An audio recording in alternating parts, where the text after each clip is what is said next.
Баршаңызға сәлем достар. Бүгін сіздерге дәмі өте керемет болып шығатын фунчоза салатының рецептісін ұсынамын.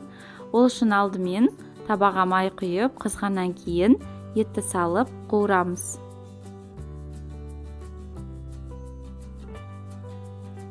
Дәміне қарай тұз салып, аздап су құйып, ет толықтай піскенше қалдырамыз. Бізге қажетті ингредиенттерді видеода көрсетілгендей турап, үкіштен өткізіп аламыз.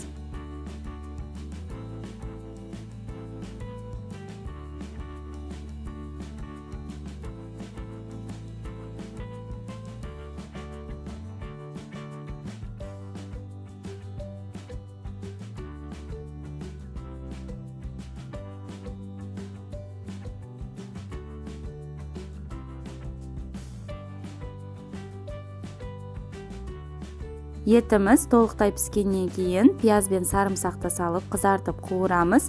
Онан соң сәбіз бен болгар бұрышын салып араластырып, бетін жауып, отты сөндіріп 5 минутқа қалдырамыз.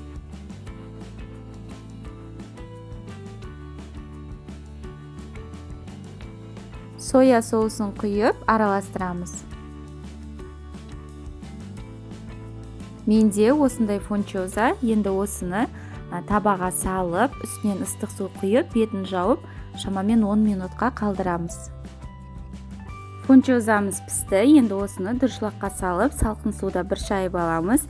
Онан соң біздің дайын подлифімізді, туралған қияр, дәміне қарай ас көп қоссаңыздар болады. Мен осындай чим-чимнің приправасын қолдандым. Онан соң дәміне қарай тұз, бұрыш салып, жақсылап араластырамыз.